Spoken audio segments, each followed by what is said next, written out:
You are listening to the On Purpose Podcast, your guide to living a more purposeful life. What's up, everybody? Welcome to this week's edition of the On Purpose Podcast, where it's our pleasure to serve you each and every week, to bring you stories to get you moving, to get you thinking, get you wondering, did I give it my all today? And if not, what do I got to do different tomorrow, right? Because we're not guaranteed tomorrow, so let's make the most of our today.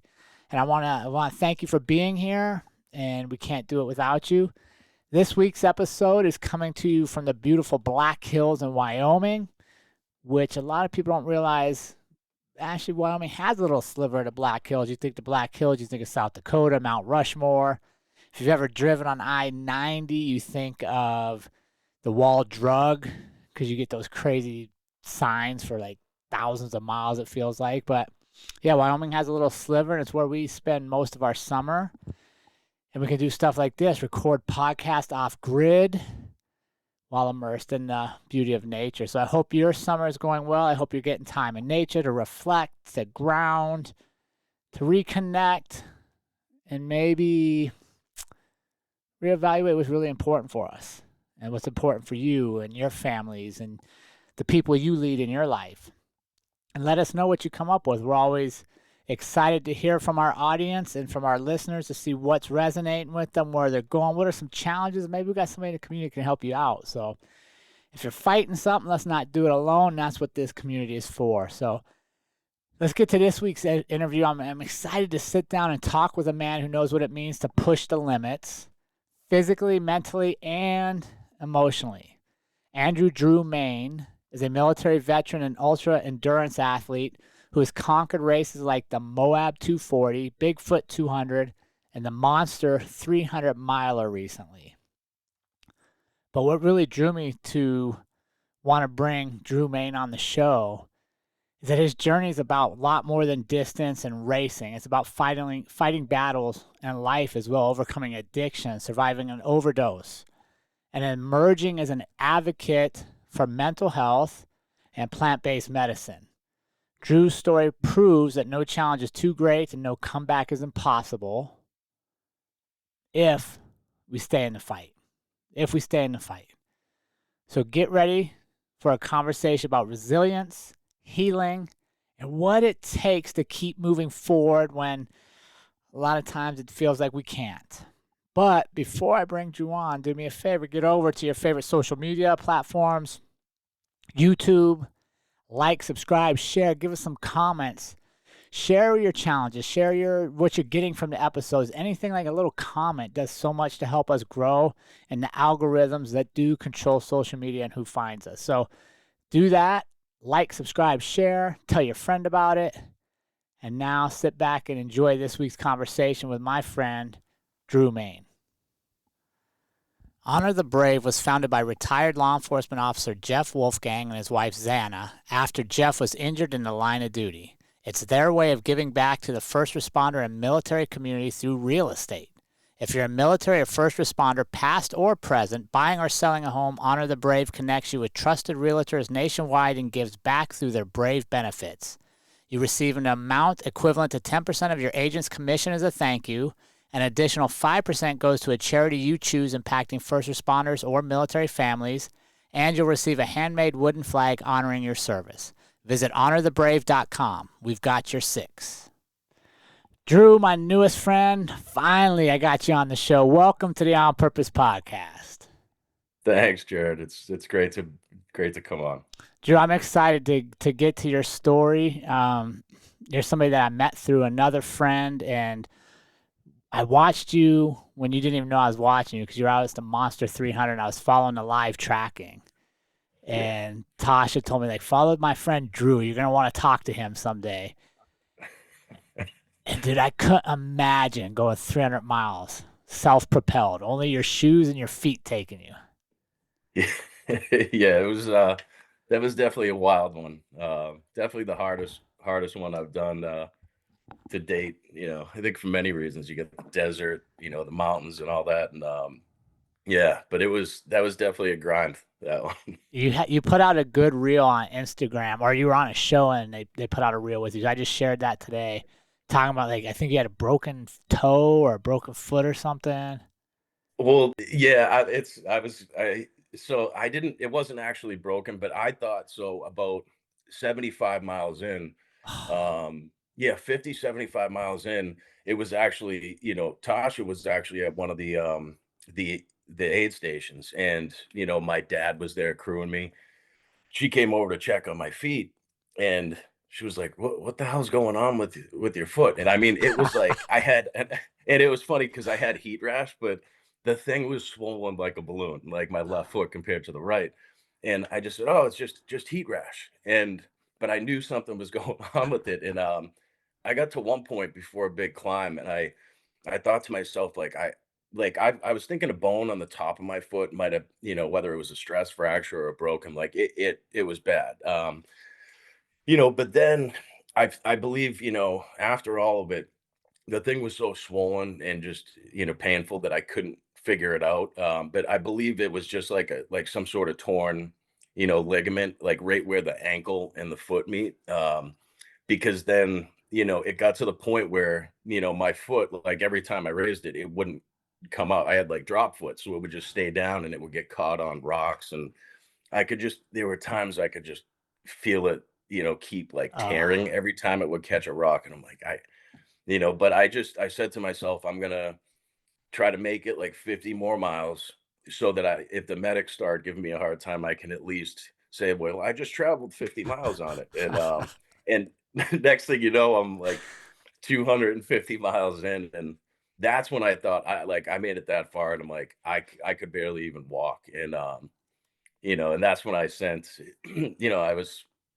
my son sent the text, like kind of, getting me jacked up, saying like, Dad, you've always taught me, to never give up, and anything's possible. He's like, mm. well, just give it your best.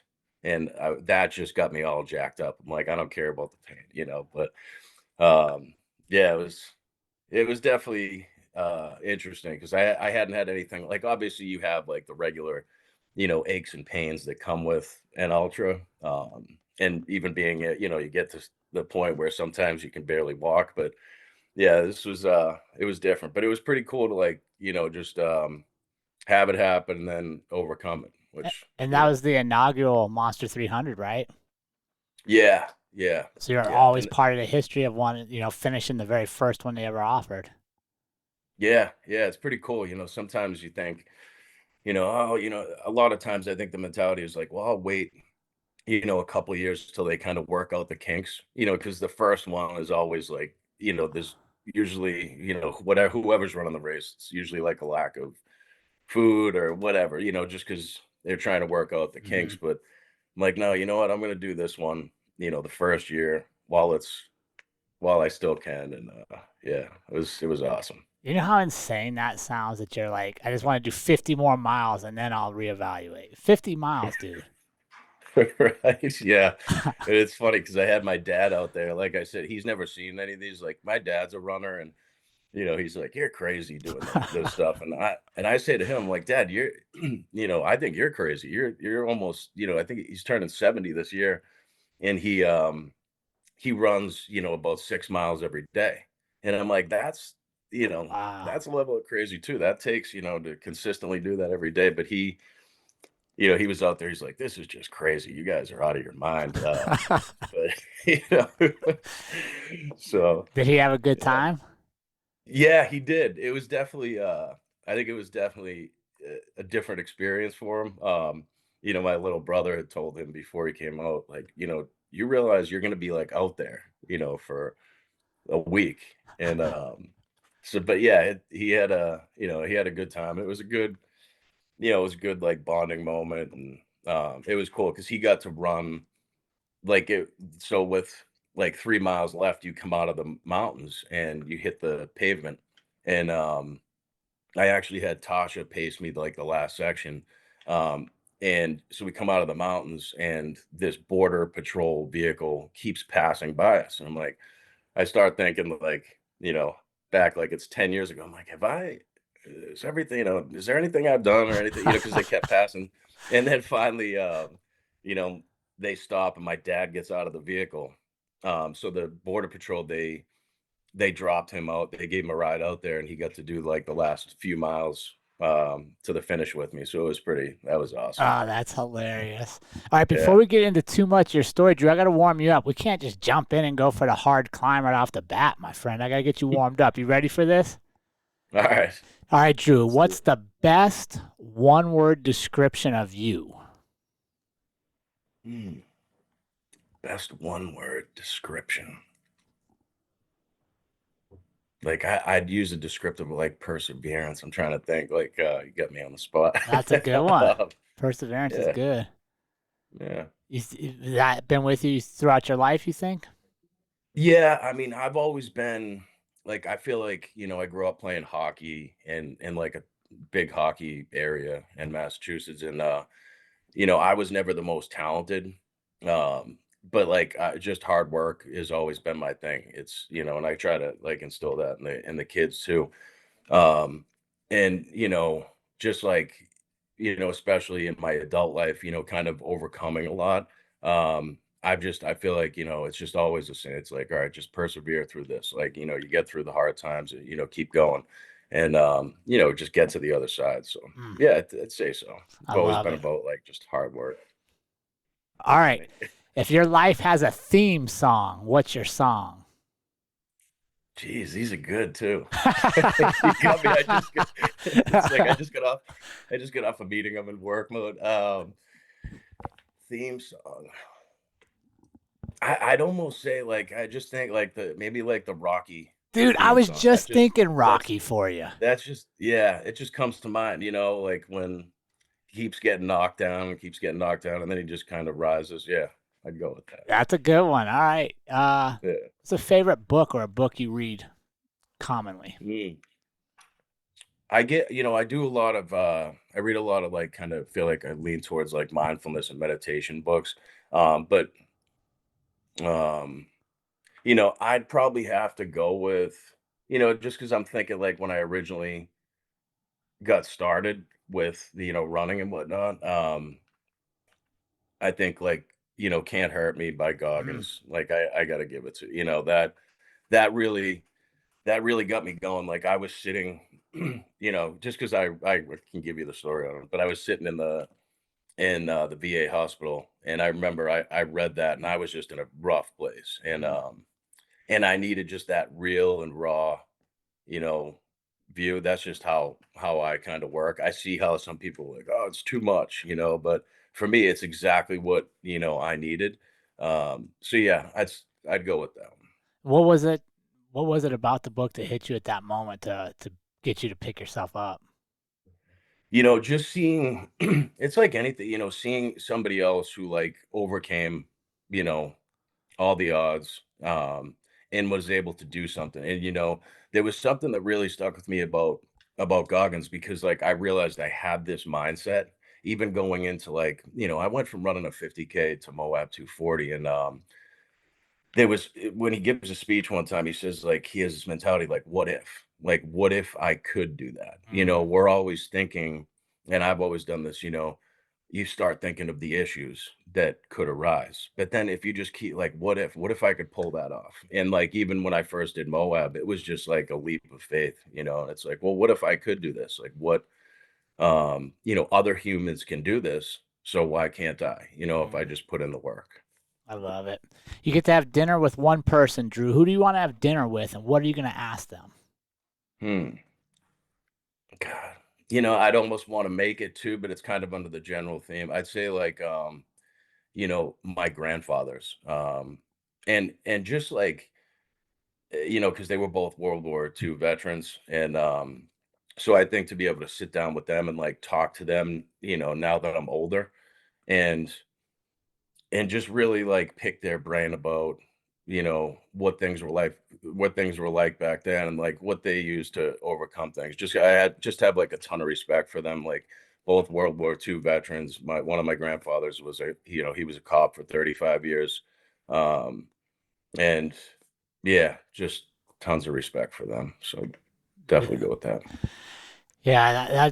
It's always Man, I think about that too, right? Like when you're kids and you have your grandparents, they're fun to be around, right? And you enjoy Right. them. But it's not till we get to like this age in life where like, man, I wish I could go back and actually understand what they did because you don't have that Yeah. perspective as a kid, you know?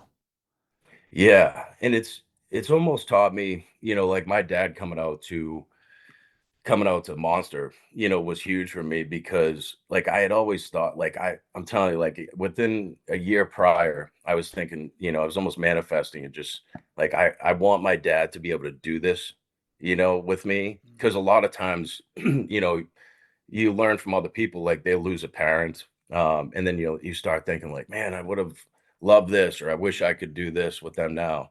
So that was just it was really cool to be able to like do that with him and share that experience. Yeah, and I love it. And then you also had your kids involved, right? Like they're texting you, like we talked off the air, you're taking them on runs with you. And I think that's the best application of our life experiences when we try to remedy what we didn't have growing up, right? Like we wish we'd have had opportunities like this, but making those happen while we still can. Yeah. Oh, and that's, I you know how like as a parent you always want to like we always tell our kids certain things.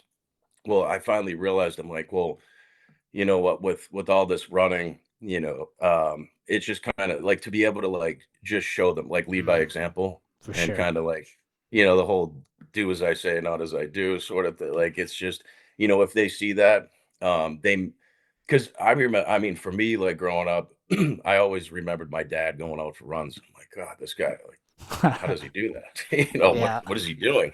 But like I've always told the kids, I'm like, it's just something you can always have and lean on, um, throughout life, and just kind of teaching the lesson, um, that just you can do anything. You just have to apply yourself and go for it. Dude, that's such an important thing. And I stress that. So my kids are older than yours. We got a almost 30-year-old, a 24, and a 22-year-old. And one of the things that I constantly hear from them is, Dad, you showed us. You and Mom were doing, right? Because the kids aren't Yeah. going to necessarily remember what you tell them, but they're always going to remember what they see. Right. Yeah. And if we want to Absolutely. impact them, do it. Like, do what you're asking them to do. Like, you want them to take risk, you got to take some risk. Right. Yeah. No, absolutely. And I try to be like blatantly honest with the kids. Like even, a lot of times, especially guys, we try to put up that front and like not show any vulnerability.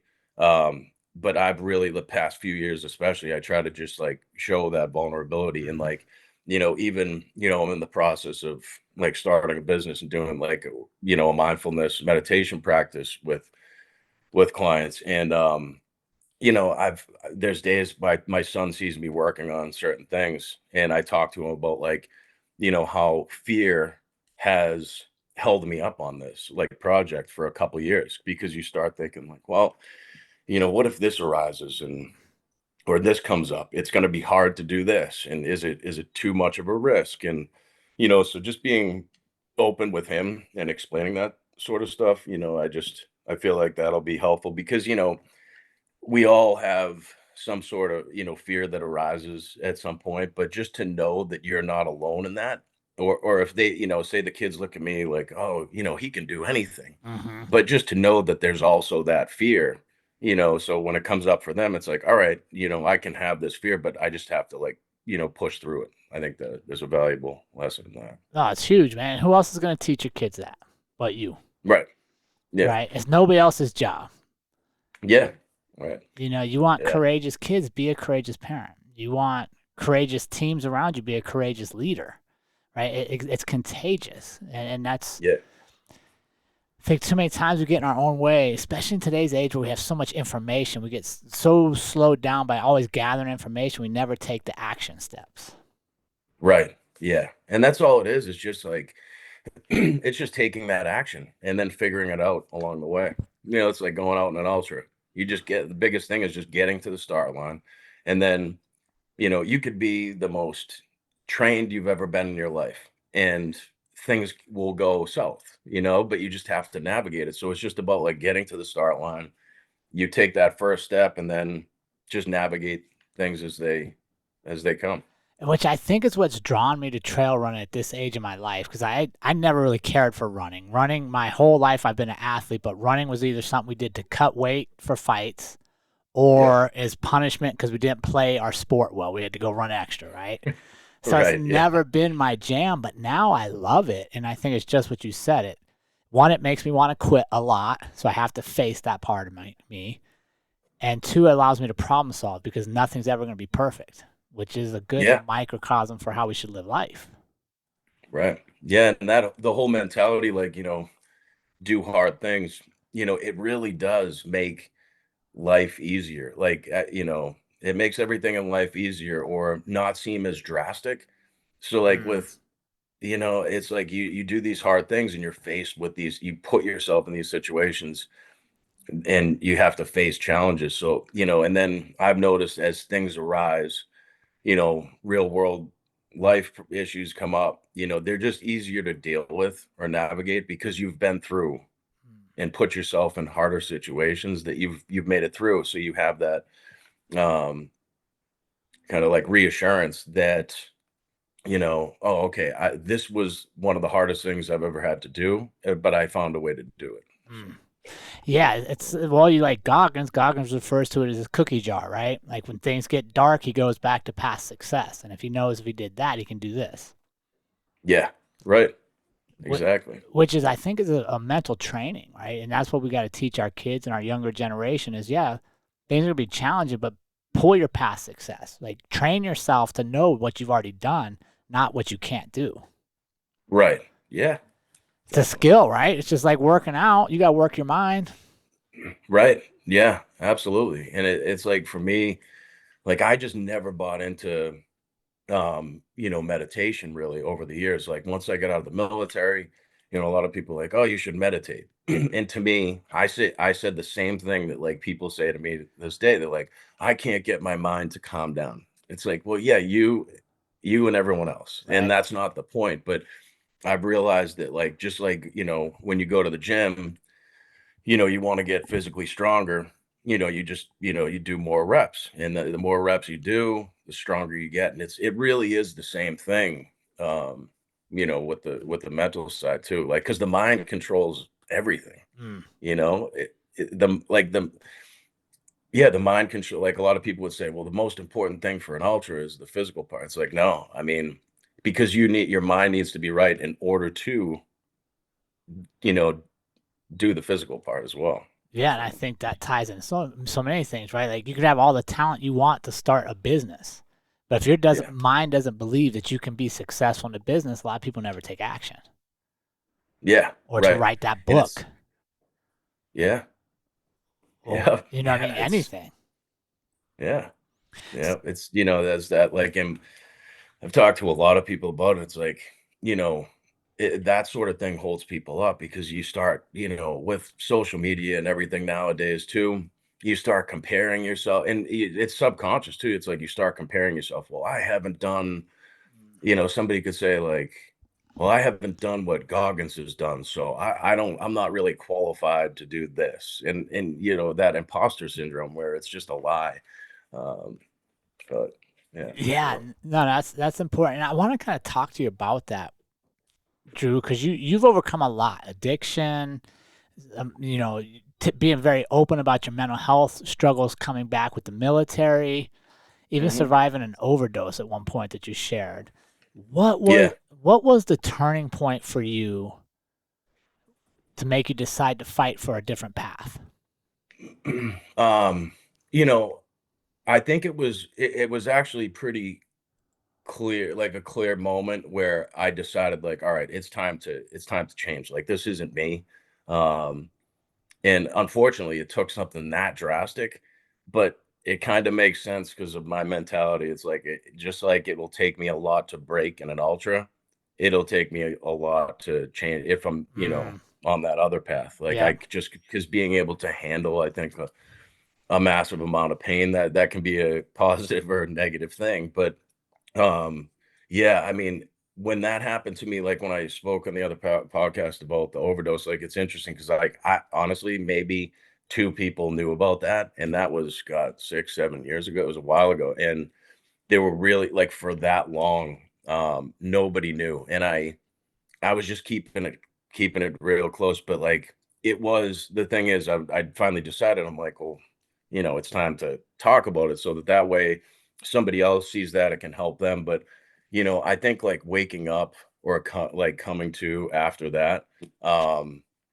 I had this, obviously, yeah, I was scared, um, but there was just at the same time there was this feeling. It's like, all right, it's go time. Like Mm. that's it. Like there's it's time to like live up to, a certain standard and, and be who I know I am, and just kind of move past all that stuff. And, it definitely took, but there was that like clear moment then. And then, over time, I think, and so then I made a decision. All right, it's time to, you know, do better, live in a better way, however you want to say it. But, um, obviously with that, it comes challenges. So like I really had to focus on there was a time somewhere in there shortly after where like I was, I was out of the, addiction side of things, but um I I struggled. I was still struggling with something and I couldn't Mm. pinpoint it. It's like, yeah, I'm not hooked on anything right now, but like mentally it was like insecurity or something. And at one point I was, even sober, I was I dealt with like a period of time where I was like suicidal. And it was and it's, which is pretty heavy, but Mm. I remember like even like the thought of it all. And like I had, at one point, I had you know, my 9 mil, like, in my mouth, and I was Mm. thinking about it, and it was, like, almost the gunpowder, the residue smell, like, it brought me back, like, weirdly enough, it brought me back to, you know, just I remember the smell clearly, and it brought me back to, like, the military, and you think that, one could think, like, "Oh, that might not be good," but to me, it was, like, those were, like, amazing times, Mm. and it really just stopped me. It's like, "Alright, what are you doing?" And at that point, luckily I have a lot of good people around me. So, I what I did is that's when I really got into the mindfulness. So a friend of mine, he connected me with, a Navy vet who does a lot of work around meditation, mindfulness, and, plant medicine as well. And but that was like really that was a turning point um where things like really changed. And I was able to work out a lot because, going to, getting sent off and doing a plant medicine retreat, it was like 10 or 15 years of therapy compacted into a few days because it made me like face things that Mm. I didn't even know I was ignoring. Mm. Um, so that was like a major turning point just as far as like clarity, because it's like, yeah, you take away the addiction piece, but people, who are in addiction, they're not doing it because they like, they have a good time. Like you're doing it to subdue, something, I believe. But yeah, so that's when it led me to really get into meditation, Yeah. for the first time, like on a daily basis. So it really, that helped tremendously. I want to ask about that, right? Because what we've gone through as a country since 2001 is the longest continuous war our country's ever fought, right? Between Yeah, all Iraq, Afghanistan, all the other stuff that pops up.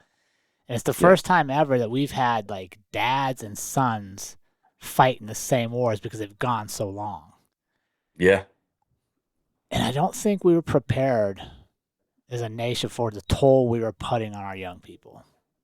yeah. Oh yeah. I Right. mean, I agree. Yeah, you think about that. It was so long. And I think, one time I think it was my one of the kids. So even like my daughter is 17, and like one day I just asked them, like, I never thought about this. I'm like, "Hey, do they talk about 9/11 in school and all that stuff. And I just realized like, how long ago that happened Mhm. when, you know, we have kids that, weren't even alive. Like my daughter's 17 and she wasn't even like close to alive at that point. So it just really was such a long period of time. And when we were in it, you really don't stop and think about, how long it was and how big of a toll it took. And I feel like now people are reflecting on that much more.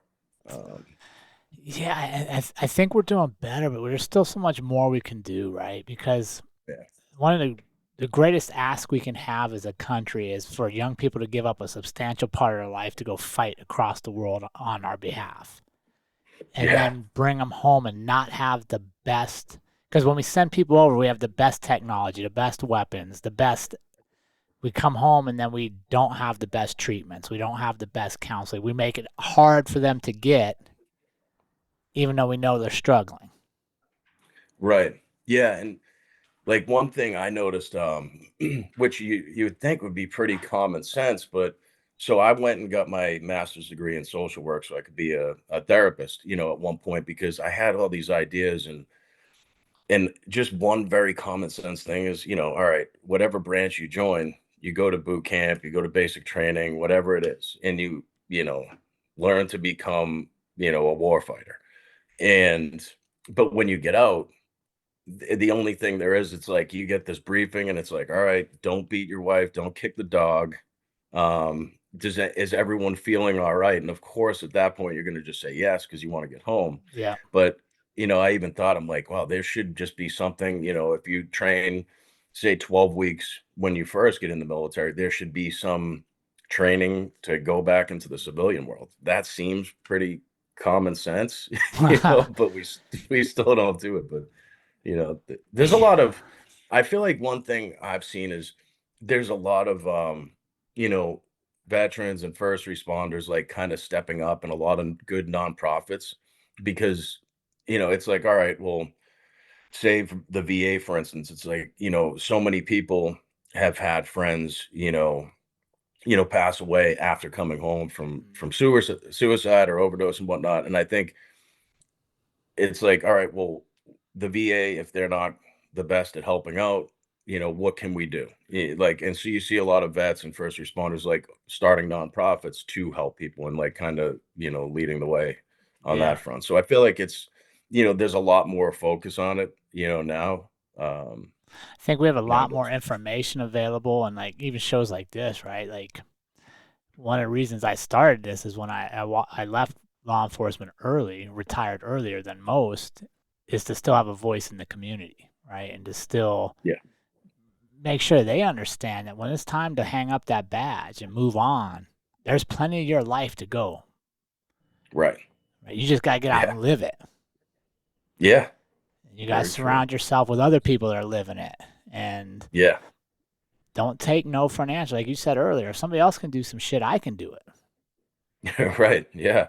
And It's I think that's where we're making progress, Drew, is enough people are saying, wait, it's not the VA's job. Like they're gonna do what's best for them, not what's best for Drew, what's best for Jerrod. I gotta do what's yeah. best for me. And if I share that, it might help somebody else. Right. Yeah. Absolutely. So talk to me, Drew, a little bit about plant medicine, because I think that's a place we can really improve is getting our veterans off of the pharmaceutical stuff that just keep people in this loop. I'm not saying Right. everybody, but I've seen my share of friends. Yep. Talk to me about how plant medicine helped you and how you think that is part of your future or part of the mental health recovery process.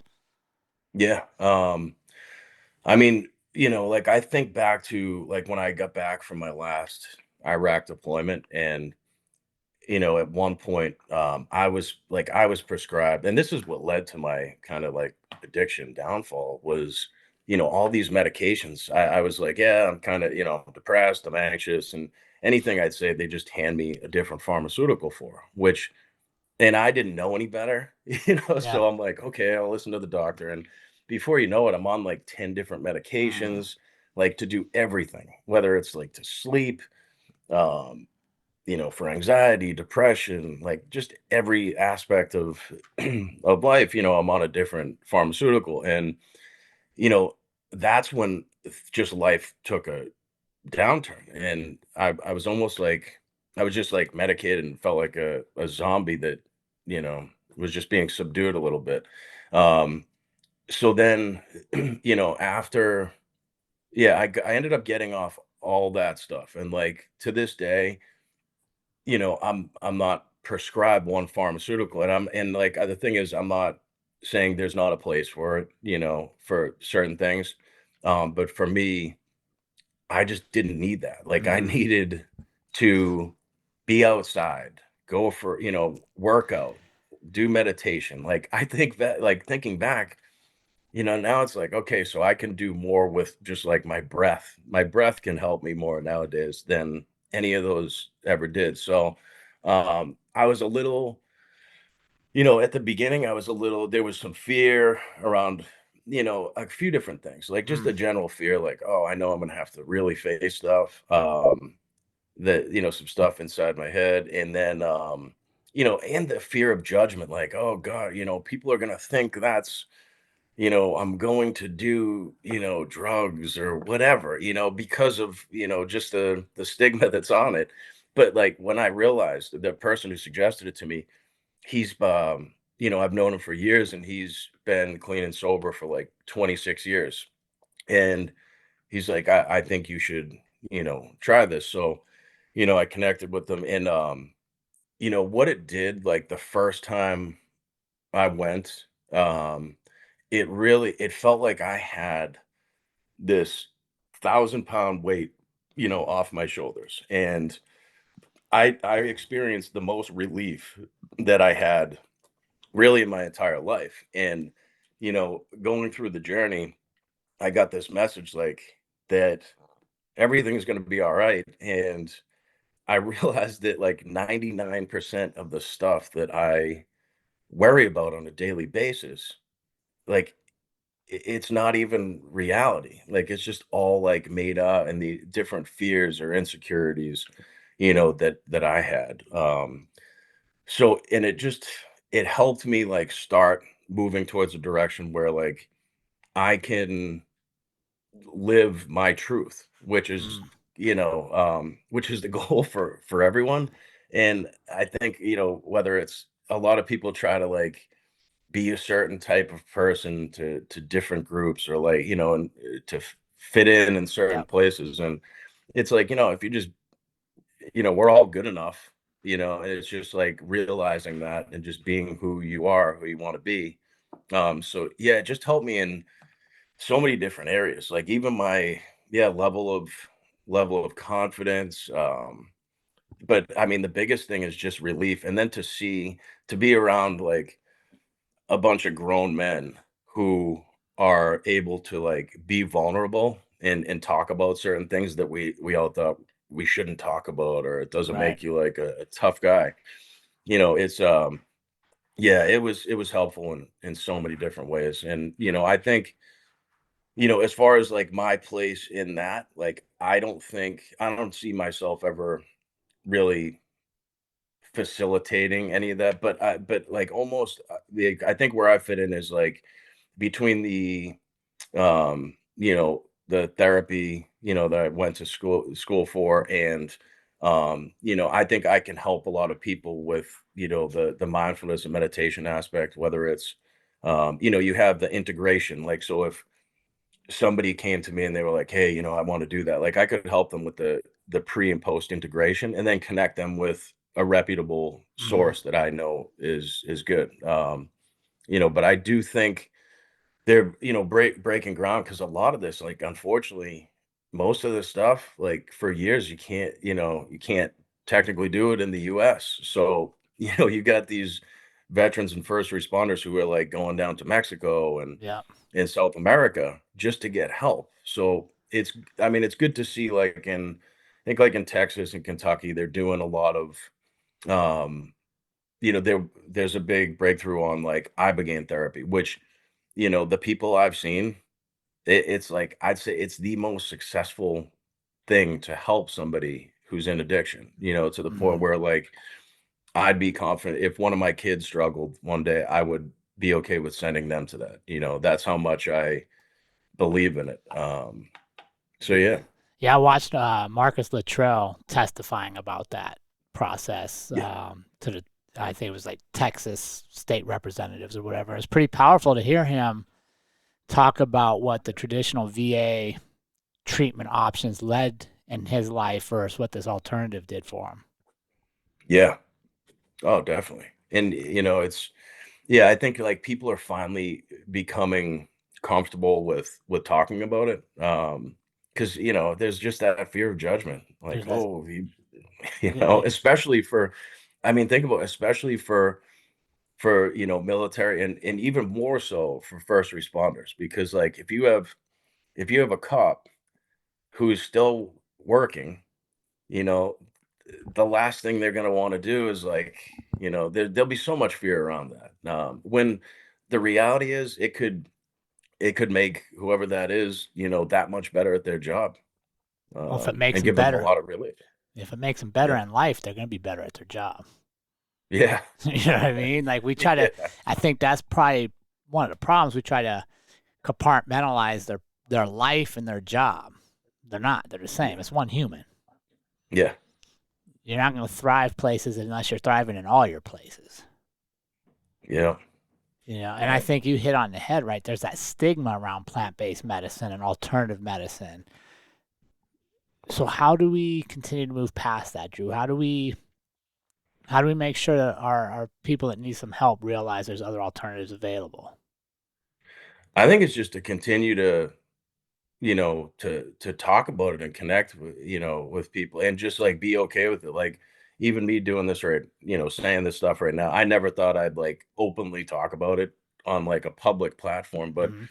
it's like, well, yeah, I mean, if somebody can realize like it's out there and if they're struggling, then great. That's all that matters. Like if anyone wants to judge me, I don't, I don't care. But it's yeah, I think it's just to continue to, you know, really really talk about it because I have a friend who works with mainly first responders, so like that's good, but it's like how do you connect with them to let them know it's there, because I still believe it's probably good. I mean, well, like I'm sure there's still a stigma attached to it, but what I tell people is like the most interesting thing is any retreat that I go on, or anyone that I've been to, or the people I've been around at that, they are all, um, if not like completely clean and sober, then if they're not, then they're working towards Mm. becoming that way. Or and it's not even in like a very like black and white way. It's like a lot of people like like to they may like to drink, you know, whatever you normally. Yeah. And but even after that, like I've heard people say they're like, yeah, there's no place for that in my life. Mm. They just start thinking they're like, yeah, it's just not important to me because they're so kind of focused on going after their goals or just like being okay with who they are. Yeah, dude, it's almost like an enlightenment, right? Like Mm, if you think about it, for a lot of people, when we consume alcohol or we abuse drugs, whether they're pharmaceuticals or drugs of choice, it's usually because we're hiding from something, we're suppressing something, we're trying not to face something. right. When you do plant medicine journeys, you're like, no, no, let's go to this. Let's go figure this shit out. Right. Yeah. And I think sometimes it's funny because, when people don't know, they're like, oh, well, oh, you go and have a fun weekend or whatever. It's like, that's the thing. It's not like you see in movies where it's like, it's completely different from when say somebody was to go to a concert and they're like, I'm gonna smoke weed at the concert Right. to have fun. It's not that sort of thing. It's like you're gonna like a heroic dose of mushrooms is gonna make you face what you've been hiding. Like I compare it like, being, having done some like one-on-one therapy with people, a lot of clients will not tell the full truth. And that's, I think it's completely normal. Like they don't, so they might talk about, give you half truths and whatnot. But with a heroic dose of psilocybin, all that stuff, it's like, oh, you're gonna face it. And I mean, but in a safe way Mm, where you're gonna probably realize like that thing that you've been subduing, say it's like somebody had trauma from childhood. It's going to provide them so much relief because they're just going to be able to see it through a different lens in like a safe way. So like something that, and then you're able to like kind of see the different patterns and things that it's caused you to, like these patterns that it's caused for you throughout your whole life, where you can kind of, adjust and not do those things, like, whether it's, self-sabotage or, just some sort of kind of low key self-harm thing, yeah. it just helps people in so many ways. Yeah, and I think it's funny, right? As technologically advanced as we are, a lot of this treatment is going back in time to things we've known for a long time. Yeah. And it's funny because like when you talk about like evolution, I said this recently. Everyone's like, oh, we've evolved so much. And I'm like, I'm like, yes, technologically, absolutely. Like we have things that we never thought we'd see in our lifetime. But with that, I think it comes at a cost because we're so wrapped up in these things in our phones. Like every you can do anything you have to do on that phone. Everything can be done on that phone. So like I feel like as humans, we've almost, like, as actual human beings, I don't think we've evolved, or we've gone backwards in a lot of ways with technology. So like, and like even for me, like I realize like sometimes if I go on a retreat, I'm like, God, when was the last time I just sat outside or like went outside for a walk and just looked around and just enjoyed, Mm. nature. Um, and it just makes you realize like, wow, all right, so I feel great when I'm like outside. And this is what ultra running's done a lot for me. Is it started as running races, but the best thing is like I get to go out in all these cool ass places that, like Moab, like with the red rocks and, the mountains that you see. It's just incredible. Like, and it's more about that than it is about like competing Mm. in some race. But yeah, so I feel like, especially like, going back with plant medicine, it helps you, I think, just get more grounded in the way that we were meant to live. I don't think we were meant to live with all this, technology. Clearly not, right? If you look at the numbers, you're in the mental health field now. Depression's at record numbers, people feeling lonely and isolated. Yet we're more connected than ever, yet we have the fewest connections we've ever had, if that makes sense. Yeah, yeah.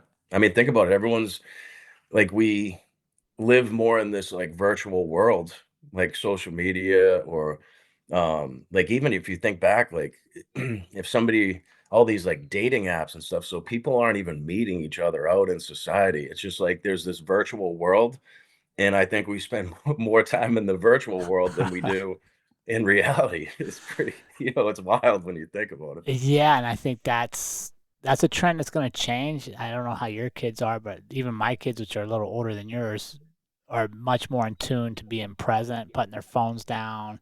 So I think Yeah, we're going to make progress. The pendulum always swings in society. We swing hard one way, we swing back, and then ultimately, hopefully, we find our way in the middle. But Drew, I came yeah, across something you had said that I wanted to touch on, um, yeah. and that was that you want people to know they can bounce back from anything. That was so. What does bouncing back look like for you today? Um, it's just like constant progression, I'd say. Like progressing towards, whether it's goals, the way that you want to live life. Um, so like, it's not making something happen overnight or being perfect. Like, cause that's if I'm chasing perfection, that's never gonna Mm, happen. So it's just like it's progressing, and, cause you can go like we're either moving towards our goals or we're not. Like I'm not a huge black and white thinking person, nowadays, but with that, it's like, it's true. Like, so I'm, I think it's just like, some people say like 1% better every day or, whatever, but it's just like, you know, waking up and just being the best you can, today. And then if, I think for me, it's like, my goals, I've seen like a little bit of a shift. It might not be so big on, doing these 200 or 300 mile races. You know, and it's more like around like, okay, like I've learned some lessons doing this. Let's let's, start like living this way, like towards, business. Mm, So a big thing for me is like I've wanted to do this for years, but it's just taking that step. And the way I see it, it's like, oh, okay, if I do this, my life will be more lined up with the way that I want to live yeah. it, which is great. Instead of, staying in the corporate world, like I've been in sales for years, and it's just time for a change. Like, yeah, I'm good at it. I can do it well, but it's just not all about, money Yeah. per se. Like you can make money really anyway, but yeah, so I think it's just like constantly like just progressing a little better every day. But yeah, just like coming from because you know, when I say bouncing back, it's like, all right, if somebody knows that I was literally laying there, um, you know, basically lifeless, and then I'm where I'm at today, which to me isn't some special place. You know Hmm. what I mean? But it's not where I was. Right. I don't have it all figured out, um, but just to go from there to there, like I've always had the mentality, it's like, all you need is like like if you like with poker, it's like a chip and a chair. That's all you need, and then just, for running, it's like literally all you need. You can be completely broke and not have anything, but you can still run. It's like all you need Yeah. is literally a pair of sneakers and some water to make sure, even if you don't have sneakers, you can, Yeah. run barefoot. But yeah, it's just like doing what you can with what you have and then just kind of growing from there, I think. Yeah. I think you hit it on the head. Is you doing things, Yeah. right? And life isn't going to be what we want if we sit idly by. Right. Yeah. The idle Yeah. life is never rewarded. Oh, no. No. That's your quote, dude. I just gave you your quote. Right. No, there we go. There we go. I was actually thinking of that too. Like I normally wouldn't ever have like a Walt Disney quote. I don't think that like fits my personality, Yeah. but like that, like the quote, like if you can dream it, you can do it. Mm.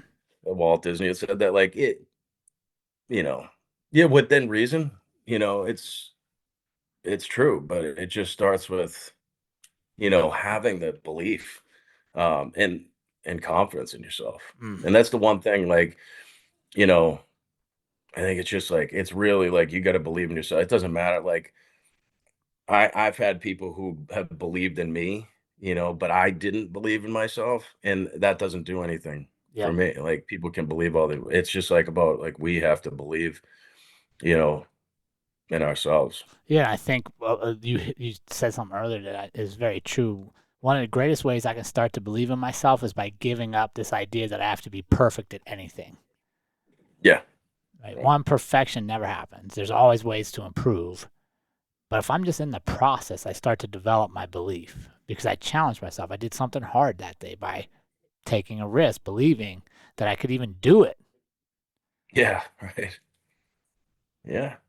And it's I feel like it's, for like military, cops, anything in that arena, it's getting past that like perfection or like because I feel like we have the ability to like be extra hard Mhm. on ourselves in order to like try and be perfect, Yeah. So I think that's a big piece is just to, know that nobody's perfect, and you just, do what you can, but also like giving yourself a break, Mm. um, Yeah. and not being so hard on yourself. A little grace here and there does wonders for the soul. Right. Yeah. Drew, where can our audience follow you? Where can they connect with you to stay in touch with what you got going on, my friend?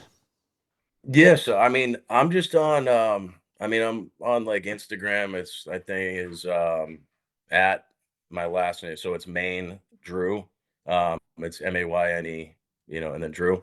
And I think my plan is to launch the mindfulness meditation practice. Like I think, really working with anybody, but like I think, focused in on athletes and business executives. But also there's like I'm working on a kids program as well. So, for the fall, my goal is to, do a few speaking engagements at like, some, whether it's elementary, middle, high schools, to just on, building this speech about like called Stronger Inside, for kids, just to like educate them and help them with mindfulness. Because like I've seen, with my 10-year-old, for example, like it helps him drastically. And, whether it's to just have a Mm. clear mind before sports. But it's amazing to see. And so I think it's important, for kids to be able to get a grasp on that early on. So, anyways, I'm working on launching that for like August. And I don't have a website or anything like that at the moment, but it's going to be called the Primal Mind. Love it. And yeah, so yeah, just on Instagram and Facebook. All right. But Well, we'll be sure to get you yeah, connected. Drew, I got one yeah, final question for you before I let you go. yeah. When you were in the thick of it, the doubt, the fear, failure, what truth do you wish you had known? Um, wish I had known that. Wish I had known that, you know, that I'm that I was okay the way I was. Mm. Because I always felt like I had to be something else, and it was just all like an illusion. It just wasn't. It was all like a lie. And that, you know, I mean, and just that, there's people who love me, who care about me. It just, and that I wasn't alone. I think that was the biggest thing, because I felt really alone at that time. Mm. So Powerful. Drew, thank you so much for joining us. It's been an honor to share your story, and I'm proud to call you one of our friends. absolutely. Thanks, Jared. I appreciate it. Well, everybody, I hope you enjoyed that conversation with our friend Drew Mayne. It's a powerful reminder that even in our hardest moments, there's wisdom waiting on the other side. So, to everyone listening, if you're in the thick of it right now, I hope this conversation reminds you that you're not alone and that our growth is often in the struggle. So, if this episode spoke to you, share it with someone who might need to hear it. And as always, my friends, keep on living and leading on purpose.